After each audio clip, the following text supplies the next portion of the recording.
নমস্কার, আমি প্রতিম বোস। আপনারা দেখছেন পডকাস্ট উইথ প্রতিম। আরেকটা এপিসোড পশ্চিমবঙ্গের ওপর। হয়তো একটু বেশি হচ্ছে কয়েকটা, কিন্তু আমার কিছু করার নেই। দুটো কারণে। একটা কারণ হচ্ছে এই রাজ্যে আমি থাকি এবং সে রাজ্যে ভোট, তাই সেখানে আমিও অংশীদার হব, এটাই স্বাভাবিক। দ্বিতীয় কারণ, এই রাজ্যের সামনে এবারের ভোটে একটা প্রসঙ্গ এসেছে।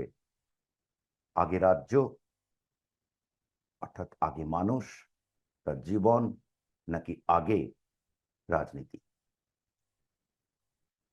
অর্থাৎ রাজনীতি করতে গেলে যে একটা সাধারণ স্বাভাবিক পরিস্থিতি থাকে, সেই পরিস্থিতিটা আছে কি নেই। কারণ আমি কোন দলকে ভোট দেব, এটা একটা প্রশ্ন। আরো বড় প্রশ্ন হচ্ছে আমার কালকে রোজগার বাড়বে কিনা, আমার জীবন স্বাভাবিকভাবে চলতে পারবো কিনা, আমি যেভাবে চলতে চাই সেরকম ভাবে চলছে কি আদৌ। এই প্রেক্ষিতের ওপর আমি দুটো খবরের কাগজের বা টিভিতে দেখানো দুটো খবর নিয়ে আমি এই এপিসোডটায় আলোচনা করব। প্রথম, বছর খানেক আগে একটা খবর বেরিয়েছিল, যেটা আপনারা ক্লিপ ফেসবুকে, টিভিতে দেখেছেন, কাগজে হয়তো পড়েছেন। জেসিবি বলে একজন মস্তান, উত্তর দিনাজপুরের, সে একটি এক মহিলা, তার বোধহয় এক্সট্রা ম্যারিটালের কোনো ইস্যু ছিল, তাকে মারছে। মানে যেটাকে পঞ্চায়েত ধরনের বলা হয়, সবাই ভিড় করে দেখছে, তাকে মারা হচ্ছে, তাকে শাস্তি দেওয়া হচ্ছে। কি আইনে শাস্তি দেওয়া হচ্ছে? শরিয়া আইনে। এবং ওই অঞ্চলে একজন জনপ্রতিনিধি, তিনি কথাটা বলেও বসলেন যে যেহেতু মুসলমান আহ, গরিষ্ঠ বা অধ্যুষিত অঞ্চল, তাই সেখানে এটা হবেই। এই ধরনেরই একটা কথা। মনে রাখতে হবে, পশ্চিমবঙ্গে শাসক দল, এটা তৃণমূল সরকার এই মুহূর্তে বলে নয়, এর আগে বামেও তাই ছিল, শাসক দল বা শাসক দলের পোষিত গুন্ডা, এরাই রাজ করে। উল্টো দিকটার, তার, এটা গত প্রায় 20-30 বছর ধরে এই অবস্থা। উল্টো দিকটার খুব একটা অস্তিত্ব থাকে না, থাকা সম্ভব নয়, কারণ তার নামে পুলিশ কেস হবে, ইত্যাদি হবে, নানান কিছু হবে। সামান্য কথা বললেই তার বিরুদ্ধে পুলিশ চলে আসে। এই পরিস্থিতি আমরা কিছুদিন ধরে দেখতে পাচ্ছি এ রাজ্যে। এখন এইখানে আমার প্রশ্ন, আমার দেশের, আমার রাজ্যের রাজনীতি আমি কি চাই। মনে রাখতে হবে, পার্টিশন করে 1947 সালে ধর্মের ভিত্তিতে পার্টিশন হয়। তা সেই পার্টিশনে আমার কোনো দায় ছিল না, কারণ আমার পূর্বপুরুষ স্বাধীনতার জন্য লড়েছিল। দুতরফেই, বাবা এবং মায়ের দিকে দুতরফেই হিস্ট্রি আছে। এবং তারা পূর্ববঙ্গে তাদের রুট। তো তারা এই যে ওই দেশ থেকে এই দেশে আসা, এটার আসার কারণ আমরা বেছে নিলাম। যখন আমাদেরকে বলে দেওয়া হলো যে এই অঞ্চলটা হচ্ছে পাকিস্তান, অর্থাৎ মুসলমানদের জন্য তৈরি রাষ্ট্র, তখন আমরা হিন্দুদের রাষ্ট্র ভারতে এসেছি। তাই আজ এই জায়গার থেকে আর ফেরত যাওয়ার কোনো প্রশ্ন নেই। এই রাজ্যের রাজনীতিতে কখনোই এই পরিস্থিতি আসতে দেওয়া যাবে না, যেখানে কোনো রকম ভাবে ইসলামিক কোনো প্রভাব চলতে পারে। সব ধর্মের মানুষ থাকবেন, তাদের স্বাধীনতা থাকবে। আমার যতটুকু স্বাধীনতা থাকবে তারও থাকবে, এ নিয়ে কোনো সমস্যা নেই। কিন্তু এই রাজ্যে যেন, বাংলাদেশে যেমন ইদানিংকালে ভোট হয়েছে, সেখানে 30% ভোট পেয়েছে জামাত, পশ্চিমবঙ্গে যেন এই জামাত রাজ না আসতে পারে কোনোভাবে, তার ছোঁয়াও যেন না আসে। কারণ এলে পরে আমার সঙ্গে অন্যায় করা হয়েছে, তাই আমি এর বিরুদ্ধে থাকব। একবার যখন আমাদের বদলাতে হয়েছে, দেশ। তাই আজ আর নতুন করে প্রশ্ন ওঠে না যে এই দেশটা কেমন হবে। দ্বিতীয় প্রশ্ন হচ্ছে, খবরটা এই গত এক কালকে বেরিয়েছে, কিন্তু এটা জানা ছিল, আমি আগের থেকেই জানতাম এই ঘটনাটা, এখন সামনে এলো। সেটা হচ্ছে দিল্লি এনসিআর, শুধু দিল্লি এনসিআর নয়, বাস্তবে ব্যাঙ্গালোর, বম্বে, যেখানেই যান, বাড়ির কাজের লোক সবার হাওয়া হয়ে গেছে। কারণ ভারত জুড়ে ঝি চাকর হচ্ছে বাঙালি, যার ফলে পশ্চিমবঙ্গে যখন 93-94% লোক, মানুষ এসে, ভোটার এসে ভোট দিচ্ছে, খুব স্বাভাবিকভাবে সারা ভারতে ঝি চাকরের অভাব হয়ে গেছে। আপনার ভাল লাগলো শুনতে? আপনি একটা ঝি চাকর প্রোডাকশন করার রাজ্য। অটল বিহারী বাজপেয়ী বলেছিলেন, সরকার আসবে যাবে, দেশ থাকবে। আমি কোন দেশ চেয়েছিলাম? ঝি চাকরের রাজ্য? আমি তো চাইনি। আমি যখন বড় হয়েছি, ঝি চাকরের রাজ্য তো পশ্চিমবঙ্গ ছিল না। আমি কোন রাজ্যে বড় হয়েছি? 1970-এর দশকে আমি স্কুলে ঢুকেছি, 1972 সালে, এবং আমি বড় হয়েছি। অনেক রাজনৈতিক গন্ডগোল ছিল সে সময়, কিন্তু রাজ্যটা কেমন ছিল? 1900 সে সময় অবধি, 1970-এর দশক অবধি, এ রাজ্যের গড়, মানুষের গড় আয় জাতীয় আয়ের থেকে, আয়ের সমান ছিল না, সমানই ছিল, বা হয়তো একটু বেশি ছিল। 1980-81 সালে এসে আমরা একটু নিচে চলে গেলাম। কারা ক্ষমতায় ছিল? বাম ছিল। এবং এখন আমরা জাতীয় গড় আয়ের থেকে 16% নিচে। এটা একটা সংখ্যা। এই সংখ্যাটার গুরুত্ব কি? গুরুত্ব হচ্ছে, শুধু গত 30 বছরে জাতীয় গড় আয় বেড়েছে 9 থেকে 10 গুণ। আমরা কোথায় রইলাম? আমরা কেন নিচে চলে গেলাম? আমরা ছিলাম, বিধান রায় যখন এ রাজ্যের মুখ্যমন্ত্রী ছিলেন, তখন আমরা ছিলাম ভারতের দ্বিতীয় বা তৃতীয় ধনীতম রাজ্য, মাথাপিছু আয়ের নিরিখে। এখন আমরা ভারতের চতুর্থ, 28টা রাজ্য আছে, আমরা ভারতের চতুর্থ দরিদ্রতম রাজ্য, চতুর্থ বা পঞ্চম। তার দায় কার?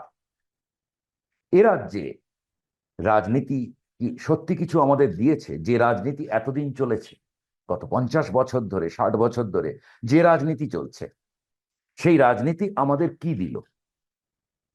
কোন দল বড় কথা নয়, আমি বলছি এই সময় জুড়ে যে রাজনীতি চলেছে, তার মানে সরকার এবং তাকে ঘিরে যে পুরো ইকোসিস্টেম চলেছে, সেটা আমাদের কি দিয়েছে?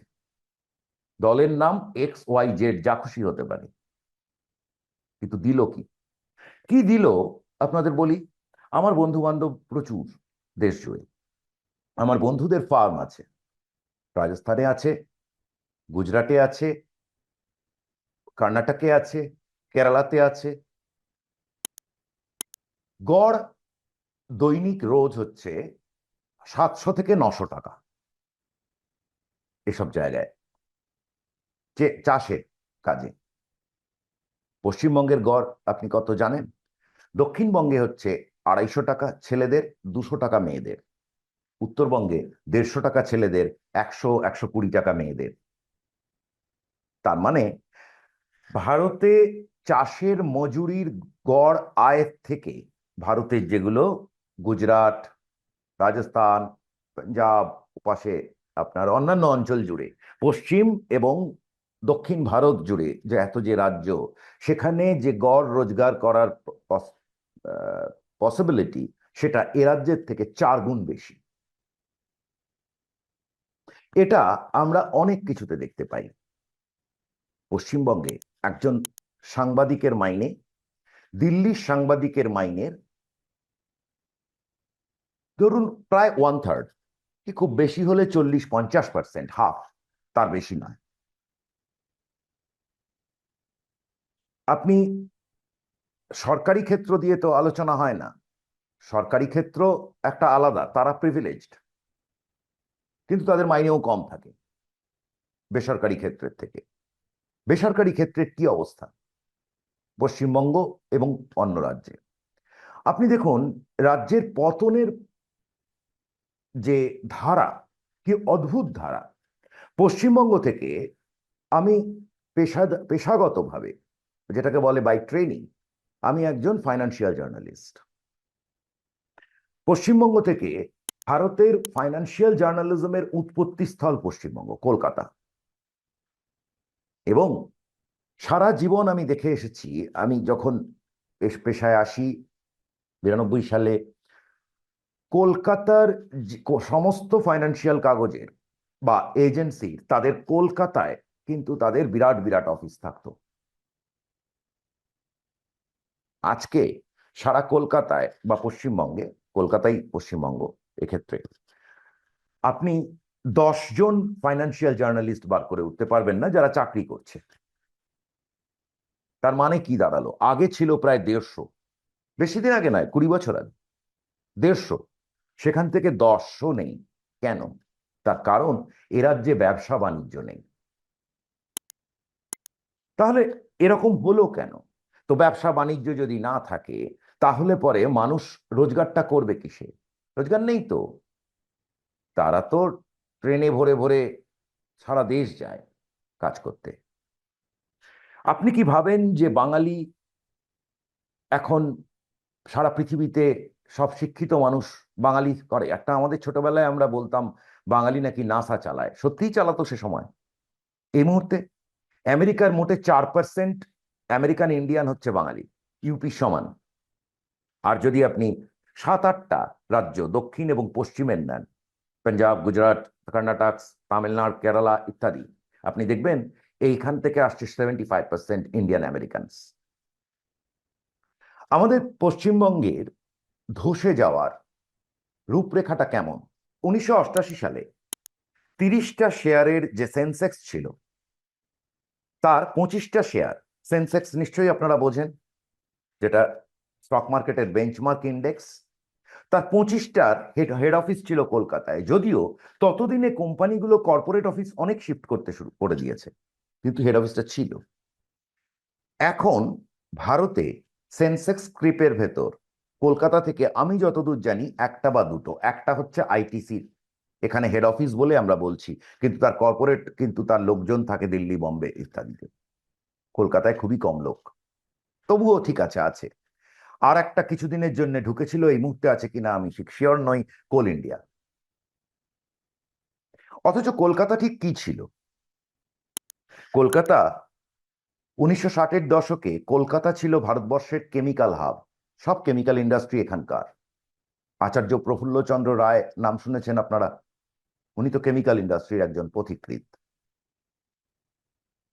আমাদের প্রথম মুখ্যমন্ত্রী প্রফুল্ল ঘোষ 1930-এর দশকে কেমিস্ট্রিতে পিএইচডি, এবং যার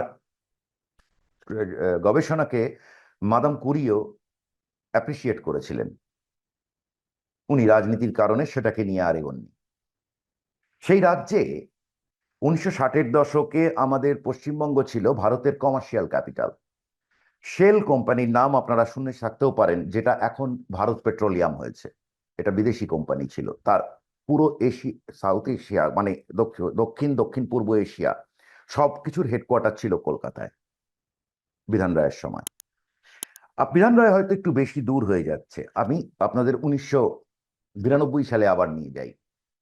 আমি যখন যখন আমি পেশায় এসেছি, 12 থেকে 14টা সেন্সেক্স স্ক্রিপ মানে স্টক, সেগুলো কলকাতায় ছিল। কোথায় গেল? নেই কেন? মরে যেতে পারে কোম্পানি, তার বদলে নতুন আসবে। সারা পৃথিবীতে এখন যে কোম্পানিগুলো রাজ করছে, যাদের নাম আপনি জানেন, ধরুন অ্যালফাবেট, নেটফ্লিক্স, গুগল, হেন তেন, এই যে ফেসবুক, মেটা, এই যে নাম শুনছেন, এরা কতদিনের কোম্পানি? সব 10-15 বছরের কোম্পানি, উঠে এসছে। আমাদের দেশেও আছে জোহো, আরো বহু কোম্পানি আছে আমাদের দেশে। তো পশ্চিমবঙ্গ থেকে উঠে আসা কোম্পানি কই? বড় আপনি যে বলছেন এখানে নাকি অনেক কিছু হচ্ছে, কি হচ্ছে? একটা কথা বলা হয় এখানে এমএসএমই আছে, এটা একটা অদ্ভুত শুভঙ্করের ফাঁকি। এখানে নাকি, এখানে সত্যি সংখ্যায় যদি দেখেন ভারতবর্ষের প্রায় 60% ছোট শিল্প, প্রায় অর্ধেক ছোট শিল্পই পশ্চিমবঙ্গে আছে। এগুলো ছোট শিল্পের ইয়েটা কি, পরিমাপটা কি? আসলে ঝাড়ু বানানো, জানেন তো, ঝাড়ু বানায়, ঝাড়ু বানানোর ফ্যাক্টরি, কিংবা ধরুন খুচরো 4টে গ্রিল বানায়, এই সবই এমএসএমইর ভেতর পড়ে গেছে। সত্যিকারের এমএসএমই কি জানেন? যেমন ধরুন একটা গাড়ির যত যন্ত্রাংশ আসে, এগুলো সব এমএসএমইরা করে। আপনার এখানে আছে একটাও কোম্পানি? নেই। ছিল কিন্তু, খুব ছিল। কারণ পশ্চিমবঙ্গ ছিল হেভি ইঞ্জিনিয়ারিং এর ক্যাপিটাল। 70-এর দশকে আমি যখন বড় হচ্ছি, ভারতবর্ষের স্টিল হাব, দুটো স্টিল প্ল্যান্ট, 3টে, কুলটি, ইস্কো, দুর্গাপুরে অ্যালয় স্টিল প্ল্যান্ট আর দুর্গাপুর স্টিল প্ল্যান্ট, 3টে প্ল্যান্ট ছিল। ওই দুটো সরকার চালায় বলে এখন দুটো আছে, বাকি প্রাইভেটে কি এসছে? ব্যক্তি পুঁজির বিনিয়োগই তো আসল। সরকার তো, শিল্প চালানো তো সরকারের কাজ নয়। আপনি যতটুকু শিল্প দেখছেন ততটুকু এসছিল বুদ্ধ ভট্টাচার্যের 4টে বছরে, 2004 থেকে 2008। যতগুলো কলকাতায় ফ্লাইওভার দেখা যায়, যা মেট্রো রেল, সবকিছু ওই সময় শুরু হয়েছে। আজকাল শুনি বলে বেড়ান মমতা ব্যানার্জি সব উনি করেছেন। কি করেছেন? এক একটা মেট্রো রেল শেষ হতে 2006, 2008 এই সময় যত মেট্রো রেল শুরু হয়েছিল, সেগুলো কটা শেষ হয়েছে আজ? কেন শেষ হয়নি? কার জন্য শেষ হয়নি? কেন চিংড়িহাটাতে দাঁড়িয়ে আছে? 300 মিটার দূরত্ব জন্য 1.5 বছর ধরে প্রজেক্ট আটকে আছে কেন? মেট্রো রেল যতদিন শেষ হয়নি, বাইপাস ততদিন খারাপ, 20 বছর ধরে খারাপ। বাইপাসে গাড়ি ভেঙে যায়, গাড়ি পার্ট নষ্ট হয়ে যায় গাড়ি। কার জন্য হচ্ছে? কেন প্রজেক্ট ডিলে হয়েছে? প্রজেক্ট ডিলে হয়েছে সরকারের ক্ষতি, দেশের ক্ষতি। প্রজেক্ট থেকে যে মানুষ তার সুফল পেতে পারত, তার দেরি হচ্ছে। এগুলো কার জন্য হয়েছে? কাদের জন্য হয়েছে? সুতরাং প্রশ্ন হচ্ছে যে রাজনীতি আপনি অনেক বলতে পারেন, আপনি রাজনীতি পরে হবে, আগে রাজ্যটাকে বাঁচানো দরকার। আমি 1990 সাল থেকে, আমি 92 সালের পর থেকে আমি যে রাজ্যগুলোতে খুব ইন্টেন্সিভলি কাজ করেছি, তার মধ্যে মধ্যপ্রদেশ আছে, উত্তরপ্রদেশ আছে, ওড়িশা আছে, ঝাড়খণ্ড, ছত্তিশগড়, খুব ইন্টেন্সলি। আর উত্তর পূর্ব ভারত, এখানে আমি মানে একেবারে গ্রামের ভেতর, জঙ্গলের ভেতর ঘুরেছি নানান কাজে, নানান সময়।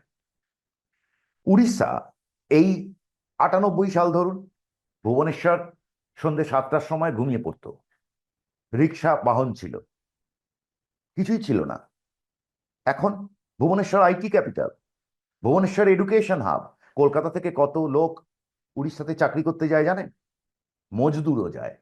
কিছুদিন আগে খুব যখন চেঁচামেচি হচ্ছিল ওই বাংলাদেশি নিয়ে, তখন উড়িষ্যা থেকেও গন্ডগোল হয়েছে। তার মানেই উড়িষ্যাতেও মজদুর আছে। পশ্চিমবঙ্গ থেকে উড়িষ্যাতে কাজ করতে গেছে ইঞ্জিনিয়ার, ম্যানেজার, আমি চিনি। আর এডুকেশন, গোটা ইস্টার্ন ইন্ডিয়ার সব থেকে ভালো যে এডুকেশন ইনস্টিটিউট, সেটার নাম হচ্ছে KIIT, ভুবনেশ্বরে আছে, সব থেকে নাম করা। পশ্চিমবঙ্গে নেই কেন? সুতরাং ঘুরে ফিরে আবার আমাদের প্রশ্নটা আসছে, আগে রাজ্য না আগে রাজনীতি? রাজনীতি হলেই বা কেমন রাজনীতি হবে? উত্তরের ভার আমি আপনাদের ওপরেই ছেড়ে দেবো। আমি খালি এটুকু বলতে পারি, এই যে নির্বাচনটা, এটা একটা সাইড নেওয়ার নির্বাচন। আমার ভবিষ্যতে আমি আমি কি রেখে যাব, আর যারা, যাদের জন্য আজকে এই অবস্থা, তাদের আমি ক্ষমা করব কি করব না। বদল, গণতন্ত্রে বদল হচ্ছে সব সময়, তা সেটাই অপশন। আপনি কাউকে রাখুন, 5 বছর বাদে সরিয়ে দিন। কাকে রাখবেন, কাকে সরাবেন, আপনি করুন। কিন্তু একটা রাজ্যকে মৌরসি পাট্টা করে কোনো একটা মত, কোনো ধর্মমত তাকে থাকতে দেবেন না। যা করবেন নিজের ইচ্ছে করবেন, বুঝে করবেন। কারণ আপনি আজ গত 50টা বছর আমাদের নষ্ট। আমরা এখন ঝি চাকরের রাজ্য। এই ঝি চাকরের স্টিগমা আমাদের গা থেকে যাবে না। আমরা বিহারীদের নিয়ে এক সময় খুব হাসতাম, খোট্টা বলে। কারণ আমরা উড়ে বলতাম। ওরা কলের মিস্ত্রি হতো, জল টানতো কলকাতায়, আর রান্নার রাঁধুনির কাজ করত। আমরা ওদের নিয়ে হাসতাম। এখন আমার সোসাইটি জুড়ে উড়িয়া ব্যাংক ম্যানেজার আর আইটি ম্যানেজারে ভর্তি। বিহারীরা আমার প্রতিবেশী ডাক্তার, কিন্তু তার মুসলমানরাও আছে তার মধ্যে, শুধু হিন্দু না। কিন্তু আমরা আমাদের গায়ে এই যে স্টিগমাটা চেপে গেল, এই যে ছাপ্পাটা লেগে গেল যে পশ্চিমবঙ্গে ভোট হলে সারা ভারতে ঝি চাকরের অভাব ঘটে যায়, এটাতে যদি আপনার রাগ না হয় তাহলে আর কোনো কিছুতেই পৃথিবীতে রাগ হবে না। আপনি অনেক অন্য স্তরে উঠে গেছেন চিন্তা। ধন্যবাদ।